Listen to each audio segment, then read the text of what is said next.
সরকার 18-19 থেকে 22-23 পর্যন্ত মোট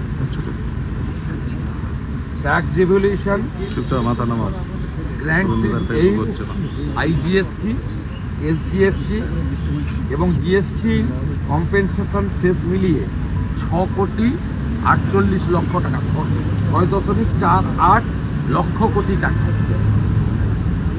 6.48 লক্ষ কোটি টাকা পশ্চিমবঙ্গ সরকারকে দিয়েছে।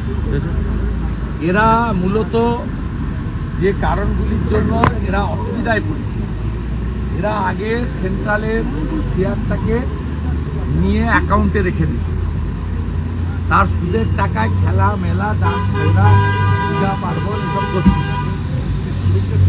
ভাতা ইত্যাদি। কেন্দ্রীয় সরকার এটা আটকে দিচ্ছে।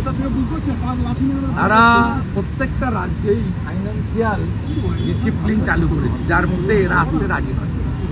তাই এটা তো আলাদা রাজ্য, আলাদা জাতীয় বাংলা সঙ্গীত, আলাদা পতাকা, আলাদা সংবিধান, আলাদা রুলস, পূজা পার্বণের আলাদা পদ্ধতি, সবই এখানে আলাদা। অর্থাৎ ওরা কিন্তু ভারতবর্ষ একটা সিস্টেমে চলে। এবারে আমি আপনাদের এখানে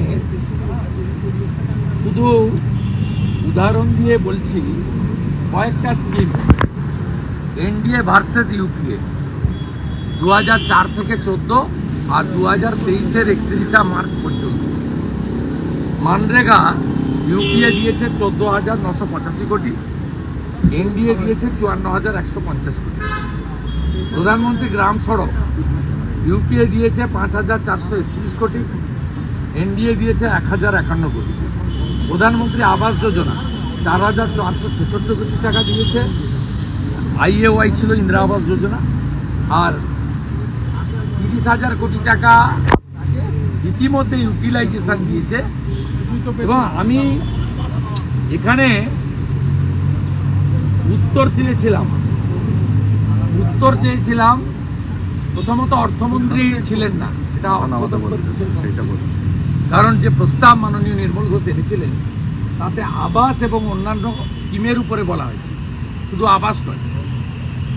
আমি সেখানে বলেছি অর্থমন্ত্রী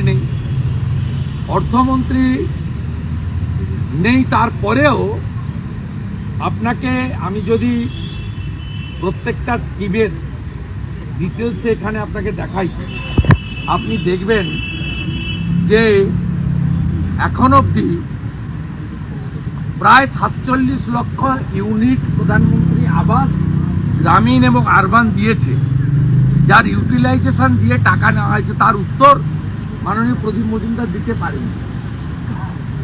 তিনি এই 10,98,000 নিয়ে কি করেছেন, কবে গেছেন, কি আলোচনা করেছেন তার কথা বলছেন। একটা অভিযোগেরও উত্তর দিতে পারেননি। 82 লক্ষের কাছাকাছি শৌচালয় পেয়েছে পশ্চিমবঙ্গ মোদীজির কাছ থেকে। তার কে পেয়েছে শৌচালয় কেউ জানে না। 82 লক্ষ গুণিতক 12,000। পশ্চিমবঙ্গে প্রায় 45 লক্ষর বেশি পিএম কিষাণ পাচ্ছেন। কেন 83 লক্ষ কৃষকের নাম পাঠানো হচ্ছে না? বাকি কৃষকের নাম আপনারা রেকর্ড বন্ধ রেখেছেন, জমির রেকর্ডে কালা করে রেখেছেন, যাতে পিএম কিষাণ সম্মান নিধি তারা না পায়। এবং প্রত্যেকটা জিনিসে আমরা বলছি আপনি সেন্ট্রাল স্কিমগুলো চালু করেননি কেন? পিএম ক্রপ ইন্স্যুরেন্স পশ্চিমবঙ্গে নেই, আয়ুষ্মান ভারত আপনার কার্ড বাইরের রাজ্যে চলে না। ওপিডিতে ব্যাঙ্গালোরের দেবী সিটি বলুন, মুম্বাইয়ের ক্যান্সার হসপিটাল বলুন, সিএমসি ভেলোর বলুন, ওপিডিতে 50% পশ্চিমবঙ্গ, প্রত্যেকটা হসপিটালে আপনার কার্ড বাইরে চলে না।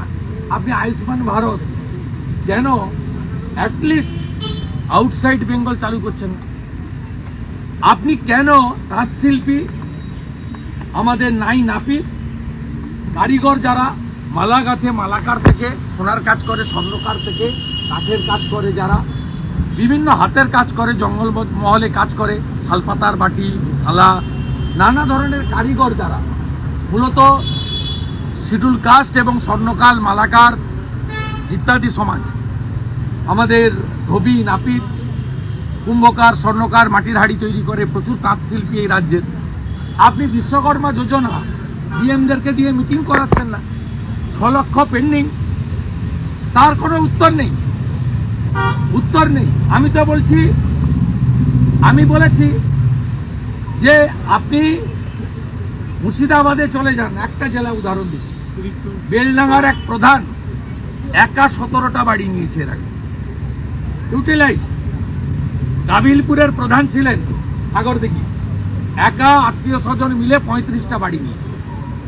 উত্তর নেই, উত্তর দিতে পারবেন না, কারণ পঞ্চায়েত মন্ত্রী নিজে দুর্নীতিগ্রস্ত। তিনি পঞ্চায়েত ভোট হওয়ার আগে হর্টিকালচার কর্পোরেশনের চেয়ারম্যান ছিলেন, এখনো আছেন।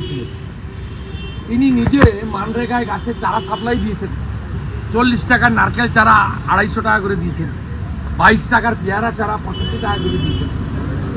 উত্তর তো তিনি দিতে পারবেন না। এরা বাইরে আছে, এটাই আশ্চর্য, এদের ভেতরে থাকার কথা। প্রত্যেকটা লোক দুর্নীতির সঙ্গে যুক্ত। প্রধানমন্ত্রী ভারতবর্ষে 80 কোটি লোককে প্রধানমন্ত্রী অন্ন সুরক্ষায় দিচ্ছেন, পশ্চিমবঙ্গে 6 কোটি লোক পাচ্ছে। আপনি জল স্বপ্ন লিখেছিলেন, দুটোই পড়ে জল জীবন মিশন লিখছেন।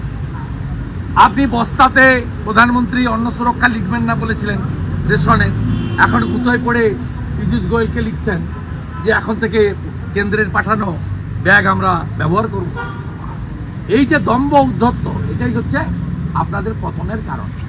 আমি যখন বললাম আধারের সঙ্গে জব কার্ডের লিঙ্ক করতে গিয়ে 1 কোটির উপরে তো বাদ গেছে, আমি বলেছি 25 লক্ষ জব কার্ড হোল্ডার এমন তালিকা কেন্দ্রের তদন্তকারী সংস্থা বের করেছে যারা ভুয়া জব কার্ডে টাকা তুলেছে। কেন্দ্র বলছে এদেরকে অ্যারেস্ট করুন, টাকা আদায় করুন, সরকারের টাকা সাংবিধানিক স্কিম। আপনি উত্তর না দিয়ে আপনি বলছেন উত্তরপ্রদেশে আমাদের থেকে বেশি বাতিল হয়েছে। অতএব আজকে বিধানসভাতে তথ্য দিয়ে, ডাটা দিয়ে আমি প্রমাণ করে দিয়েছি দুর্নীতিগ্রস্ত রাজ্য সরকার সাধারণ মানুষের অধিকার কেড়ে নিচ্ছে শুধুমাত্র রাজনৈতিক কারণে। বাংলা বঞ্চিত নয়, বাংলার জনগণকে তৃণমূল কংগ্রেস বঞ্চিত করছে। আমি মানরেগা নিয়ে স্পেসিফিক বলেছি যে কেন্দ্রীয় সরকারের যে ইনভেস্টিগেটিং টিম, তাদের যে রেকমেন্ডেশন, বিশেষ করে 25 লক্ষ ভুয়া জব কার্ড যারা টাকা তুলেছে, টাকা আদায় করে গ্রেপ্তার করা শুরু করুন। আমরা সবাই বলবো ভবিষ্যতের ক্ষেত্রে যাতে ত্রুটি না হয়, আপনার স্কিম চালু হওয়া উচিত। এবং 100 দিন নয়, আপনি বলছেন 50 দিন দেবেন। আমরা মমতা ব্যানার্জিকে বলছি আপনার অনেক টাকা রাজ্যে, আপনি 200 দিনের কাজ দিন, আমরা বাহবা জানাবো। আমরা আবাসের ক্ষেত্রে বলেছি যে আপনি গ্রাম সংসদের সভা ডেকে গ্রামে আবাসের তালিকা পাবলিকলি করে দেন, যত ক্লেম অবজেকশন আবেদন করেছে নিষ্পত্তি করুন, এবং গ্রাম পঞ্চায়েত লেভেলে সর্বদলীয় মিটিং করে তালিকা অনুমোদন করুন। আর বিরোধী দলের এমএলএদের, আমরাই এই প্রিন্সিপাল অপোজিশন, আমাদেরকে চিফ সেক্রেটারিকে নিয়ে বসতে বলুন। আমরা যে অভিযোগগুলো মাঠে ময়দানে বা বিধানসভায় করছি বা কেন্দ্রীয় সরকারের দপ্তরকে লিখছি অভিযোগ আকারে, সেই অভিযোগের সপক্ষে তথ্য এবং সমাধানের রাস্তা আমরা মুখ্য সচিবকে বলে দিতে রাজি আছি। আমরা মুখ্য সচিব প্রশাসনের আধিকারিক, তিনি যেখানে যখন ডাকবেন বিজেপির 5 জন 7 জন 8 জন এমএলএ গিয়ে আমরা সুনির্দিষ্ট প্রস্তাব দিতে আমরা প্রস্তুত আছি। কিন্তু চুরি তৃণমূলকে বন্ধ করতে হবে এবং রাজনৈতিক তালিকা তৈরি করা চলবে না। আবাস যোজনা সহ প্রত্যেকটা সামাজিক স্কিমে ঘুষ নেওয়া বন্ধ করতে হবে। যারা ঘুষ নিয়েছে তাদেরকে জেলে পুরতে হবে। যারা এই চলমান স্কিমে আগে বেআইনিভাবে বেনিফিশিয়ারি হয়েছে, বেনিফিট নিয়েছে, তাদের টাকা আদায় করতে হবে।